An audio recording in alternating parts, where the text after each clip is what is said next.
Bonjour à toutes et à tous. Comme je vous avais écrit dernièrement, on va quand même faire le projet. J'ai même mis un petit peu plus de points pour le projet. Par contre, je vais enlever des petites sections dans le projet. C'est pour ça que j'ai mis à l'écran l'étude préalable. Évidemment, il y a 13 pages. Je ne lirai pas les 13 pages avec vous. Vous êtes capable de lire, mais je vais quand même vous pointer les petites parties qui sont le plus importantes, puis que vous compreniez bien qu'est-ce qu'il y a à faire.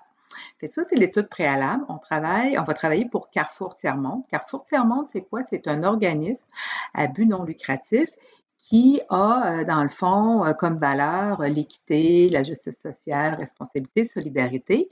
Et Carrefour Tiers-Monde ont une boutique qui s'appelle la boutique Equimonde. Et dans le fond, eux, ce qu'ils ont fait, c'est qu'ils nous ont demandé, ben c'est un vrai projet en passant, ils nous avaient demandé à l'époque de faire un système qui permettait de faire la facturation, parce que là, la facturation se faisait à la main, puis évidemment, ils trouvaient ça un petit peu fastidieux. Et pour leur boutique, ils voulaient avoir un système de facturation et aussi un système de commande pour être capable là, de savoir avec quel fournisseur ils font affaire. Aussi, Carrefour Tiers-Monde ont des membres et les membres, eux, ne sont pas nécessairement des clients de la boutique, c'est des membres qui sont en connexion avec leurs valeurs. Ils peuvent seulement aller à des activités, donner des dons, être bénévoles, des choses comme ça. Fait que dans le fond, pour le projet, cette année, c'est important parce que si vous vérifiez avec les gens de l'année passée, pour cette année, ce que je vais vous demander, c'est exclusivement de faire la partie de la boutique Equimonde. Je vais descendre pour vous montrer qu'est-ce qu'il y a à faire. Bon, là, c'est un peu expliqué comment ça fonctionne. Il n'y a pas beaucoup d'employés, c'est surtout des bénévoles. Bon, évidemment, on peut payer par carte de crédit et tout. Fait que là, dans le fond, ce que je veux plus regarder, c'est les objectifs visés. Vous prendrez la peine de lire avant. Dans les objectifs visés, ce qu'ils nous demandaient, c'est vraiment de leur faire une base de données. Là, j'ai écrit tout ce qu'ils nous ont demandé. Je vais vous aiguiller pour cette année. Cette année, ce que je veux, c'est évidemment, je veux avoir les clients. On ne fera pas les fournisseurs. On va faire les produits. Au niveau des achats et des commandes, vous ne le faites pas cette année. On va s'occuper des ventes. Pas de publipostage, pas de membres. Des bénévoles, oui, des employés. Je répète, employés, bénévoles, vente, produits, clients. Toute la partie de commande à des fournisseurs, on ne s'en occupe pas. On va s'occuper de vendre à des clients. Et la partie aussi de faire des publipostages, envoyer des lettres, par exemple, aux membres pour les inviter à une activité ou leur demander des dons. On ne s'occupe pas de ça non plus. On va vraiment seulement s'occuper de la vente des produits. Donc, évidemment, dans la base de données, on va devoir retrouver ça. Pour vous aider, bénévoles et employés, ils ont une seule différence entre les deux, c'est que les bénévoles ne sont pas payés, les employés sont payés. Donc, quand vous allez faire votre base de données, vous pourriez faire une table seulement avec ces deux-là, bénévoles et employés, mais mettre un champ qui permet de dire si c'est un bénévole ou employé. Je ne sais pas moi, une case à cocher, une liste déroulante, quelque chose comme ça, mais ça peut être la même table parce que ils font exactement la même chose, à part évidemment d'être payés ou pas payés. Et après ça, qu'est-ce qu'on veut ici faire? Même chose, je vais vous aiguiller qu'est-ce qu'on fait et qu'est-ce qu'on ne fait pas. La facturation, ça va être vraiment la partie la plus importante du projet. Il faut que lorsqu'un client vienne en boutique, qu'il choisisse ce qu'il veut acheter. En passant, c'est une boutique de commerce équitable. Donc, ils vendent du café équitable, du chocolat équitable, des petites poupées qui viennent d'un pays exotique, je ne sais pas moi, un peu de linge, des choses comme ça. Vous irez voir là, sur le site web qu'est-ce qu'ils vendent. Puis, c'est pas vraiment les produits, c'est juste un prétexte, les produits, là, dans le fond, pour mettre des exemples dans votre table produit. Mais ce qu'on veut être capable de faire, c'est que pour chaque client, être capable de lui faire une facture. Il peut acheter plusieurs produits, faire un sous-total total avec les taxes. Et pour faire cette partie-là, d'un coup que la base de données est faite, il y a deux façons de le faire. Bien, vous allez avoir une interface, c'est-à-dire un formulaire où est-ce que vous allez rentrer toutes vos données. Vous pourriez faire une facturation via un État ou tout simplement, ce qui est la partie beaucoup plus facile, ça serait de mettre un bouton et d'imprimer votre écran. Ça va être beaucoup plus facile pour faire la facturation. Je vous conseille de faire ça. Si vous voulez faire un État, il n'y a pas de problème. Je veux que vous soyez capable de me produire un rapport, un état pour les ventes mensuelles, le total des ventes mensuelles. Fait que moi, si je suis la directrice et je veux savoir du 1er janvier 2020 au 30, par exemple, 30 juin 2020, combien j'ai vendu, ben je rentre mes dates et je vais voir le total des ventes pour ces mois-là.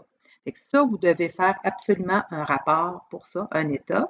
Celui-là, comme on ne fait pas la partie achat, vous n'avez pas besoin de le faire. Ici, courriel, publie, postage, vous n'avez pas à le faire. J'ai enlevé la partie membre, mais je vous ajoute un autre état, un autre rapport à faire, c'est-à-dire, je vais avoir un rapport. Les clients peuvent venir de partout, OK, dans le monde. Fait que j'aimerais ça avoir un rapport qui me dise que le pourcentage de mes clients, par exemple, j'ai 10 qui viennent de l'Europe, ben pas de l'Europe, de l'Italie, 5 qui viennent du Mexique, 45 qui viennent du Canada. Bon, fait que j'aimerais ça avoir un rapport qui fait ça. Donc, vous allez avoir obligatoirement deux rapports à faire, celui-là de vente et celui-là de pourcentage. La facturation, je vous l'ai dit, vous pouvez la faire via les formulaires. Vous faites la base de données sans tenir compte des fournisseurs, des achats, du public postage et des membres.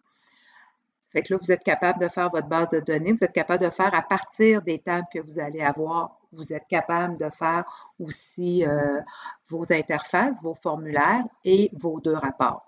N'oubliez pas, dans ce projet-là, il va y avoir des formulaires pour entrer les clients, les produits, etc.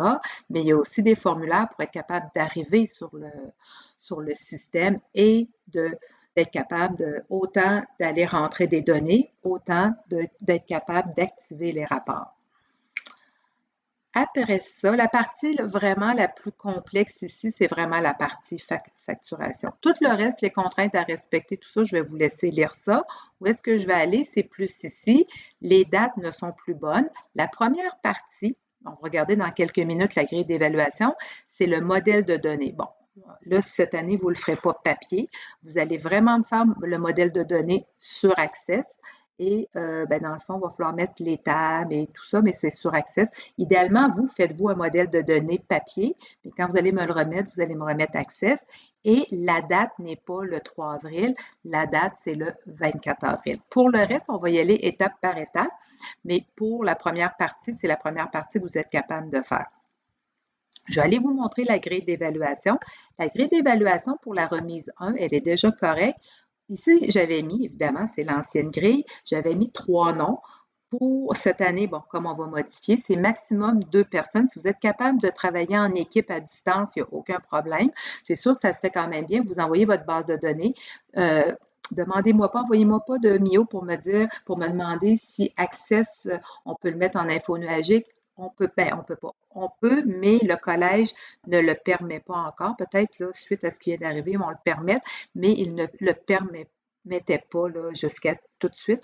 Fait qu'on ne pourra pas le faire. Vous allez devoir, mais ça se fait, là, mais pour l'instant, vous allez devoir là, travailler en vous envoyant les bases de données, mais c'est quand même possible.